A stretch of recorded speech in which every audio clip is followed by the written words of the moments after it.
नमस्कार, हरियाणा भारत में स्वागत है आपका। मैं हूं आपके साथ सुनैना सिंह। बुलेटिन की शुरुआत करते हैं, लेकिन उससे पहले हेडलाइंस। योगी सरकार की तर्ज पर काम करेगी हरियाणा सरकार, सार्वजनिक संपत्ति तोड़ने वालों से करेगी वसूली। कृषि मंत्री जेपी दलाल ने किसानों से किया आंदोलन खत्म करने की अपील, तीनों कृषि कानूनों को बताया किसान हित में। इंडियन नेशनल लोकदल के नेता अभय चौटाला ने जेजेपी और बीजेपी पर लगाया दंगे करवाने का आरोप। स्मार्ट मीटर लगाने का प्रोजेक्ट धीमा, 4 जिले भी नहीं हो पा रहे कवर, बाकी है पूरा प्रदेश।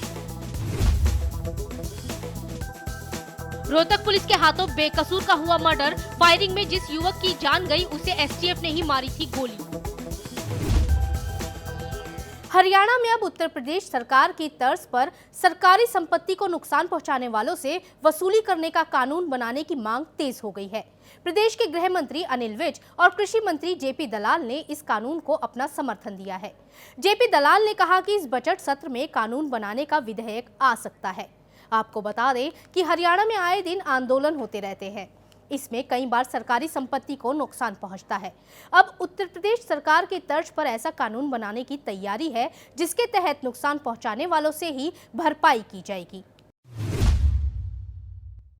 कृषि मंत्री जेपी दलाल ने एक तरफ तो किसानों से आंदोलन खत्म करने की अपील की, तो वहीं दूसरी तरफ विपक्ष पर भी निशाना साधा। जेपी दलाल ने कहा कि केंद्रीय कृषि मंत्री और प्रधानमंत्री कई बार किसानों को आश्वस्त कर चुके हैं कि तीनों कृषि कानून किसानों के हित में है।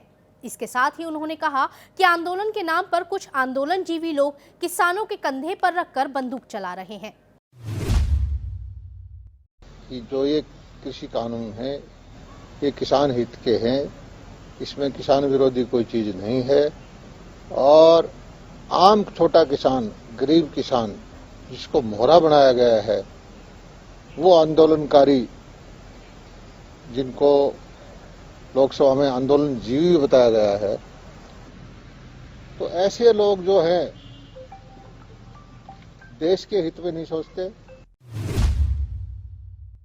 नए कृषि कानून के खिलाफ चल रहे किसानों के आंदोलन के बीच इंडियन नेशनल लोकदल दल के नेता अभय चौटाला का बयान सामने आया है। चौटाला ने बीजेपी पर दंगे करवाने का आरोप लगाया है।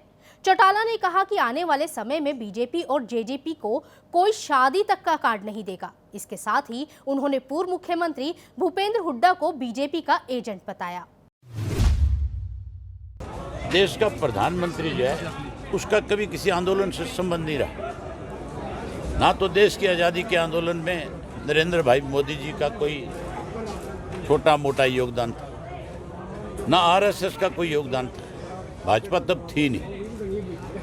ना कोई ऐसा व्यक्ति आप मुझे बताओ जो आरएसएस से जुड़ा है, जो स्वतंत्रता सेनानी हुआ है।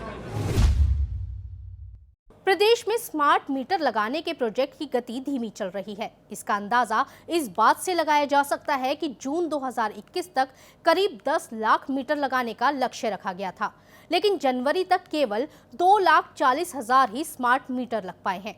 दरअसल हर महीने 30,000 नए मीटर लगाने का टारगेट था, लेकिन अब तक ये संख्या केवल 18,000 तक ही पहुंची है। खास बात यह है कि इस योजना में अभी तक 4 जिलों को पूरी तरह से कवर भी नहीं किया गया है, जबकि ये योजना पूरे हरियाणा में शुरू की जानी है। खबर सोनीपत से, जहां विजिलेंस टीम ने एक पुलिस वाले को ही रिश्वत लेते गिरफ्तार कर लिया। दरअसल खरखौदा पुलिस थाने में सब इंस्पेक्टर के पद पर तैनात एसआई नरेश कुमार को रंगे हाथों 10,000 रुपए की रिश्वत लेते हुए पकड़ा गया। विजिलेंस की टीम ने मौके पर पहुंचकर आरोपी पुलिस वाले को गिरफ्तार कर लिया। हालांकि पुलिस वाले ने कहा कि उसके खिलाफ साजिश करके उसे फंसाया जा रहा है। मामला रविवार को चरखी दादरी के महेंद्रगढ़ चुंगी पर हुई फायरिंग और इसमें एक युवक की मौत से जुड़ा है, जिसकी जांच में सामने आया कि फायरिंग में चरखी दादरी के जिस युवक बिंदर की जान गई थी, उसे गोली रोहतक एसटीएफ की टीम ने मारी थी। इस मामले में एसटीएफ एसपी वीरेंद्र विज ने रोहतक एसटीएफ के 2 एएसआई समेत 4 पुलिसकर्मियों को सस्पेंड कर दिया है। जने एक गाड़ी में बैठे थे जी, चाय पी रहे थे जी महेंद्रगढ़ चुंगी के पास। पीछे से एक लाल रंग की ब्रेजा गाड़ी आई जी, जिसके में एसटीएफ की टीम रोहतक उन आते के साथ गोली मारी जी। मेरा लड़का पिछली सीट पर बैठा था, उसकी कमर में होते हुए दिल को पार करती आर पार गोली निकल गई जी।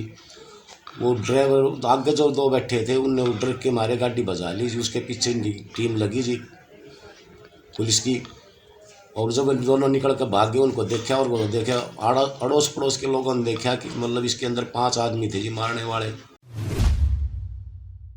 फरीदाबाद में नगर निगम की लापरवाह अफसरों की वजह से एक लड़की की शादी में रुकावट आ रही है।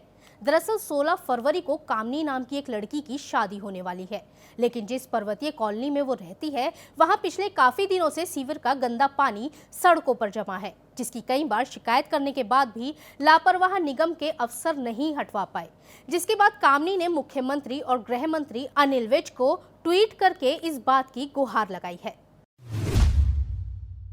भैया शादी है मेरी 16 फरवरी को, और यहाँ पे बुरा हाल इतना हो रखा है, कहाँ से आएगी बारात। यहाँ पे सीवर के गड्ढे खुदे पड़े हैं, कोई यहाँ पे गिर गया, बच्चा गिर गया, कोई बुजुर्ग आ रहा है वो गिर गया, तो हम कैसे शादी करेंगे कि उनको संभालते फिरेंगे। और अभी मेरी शादी की मैं प्रिपरेशन करूँगी, यहाँ पे मैं ट्वीट ही करती रहूँ। वो तो मैंने लास्ट एकदम फाइनल वो दिया था कि मैं एक बार ट्राई कर लेती हूँ CMO करने की कि क्या होता है यहाँ पे, इसलिए मैंने ट्वीट किया था। फरीदाबाद में सर्व कर्मचारी संघ हरियाणा के कर्मचारियों ने जिले में सरकार विरोधी नारेबाजी की, जिसके बाद कर्मचारियों ने अपना मांग पत्र जिले के विधायक को सौंपने का फैसला किया, जिसमें कच्चे कर्मचारियों को पक्का करने की मांग आदि शामिल है।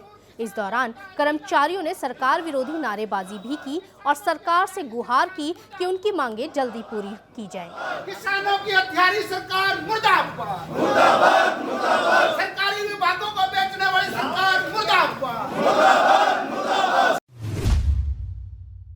अपनी मांगों का मांग पत्र देने का फैसला लिया है, और जिला फरीदाबाद में आज हम कांग्रेस के जो NIT 86 के विधायक नीरज शर्मा हैं उनके आवास पर ज्ञापन देने आए हैं। हमारी मांग है कि पुरानी पेंशन स्कीम को बहाल किया जाए, नई पेंशन स्कीम समाप्त हो, ठेका प्रथा समाप्त हो, और ग्रुप D और C की तरह सफाई कर्मचारी और सीवरमैनों की परमानेंट भर्ती सरकार करे, और क्षेत्रफल आबादी के अनुपात में नए पद सृजित किए जाए, उन पर परमानेंट भर्ती हो। छटनी किए गए सभी कर्मचारियों को सरकार ड्यूटी पर वापस ले, ये मांग पत्र हमने दिया है। फिलहाल इस बुलेटिन में इतना ही। हरियाणा की तमाम बड़ी खबरें देखने के लिए बने रहिए हरियाणा भारत के साथ। नमस्कार।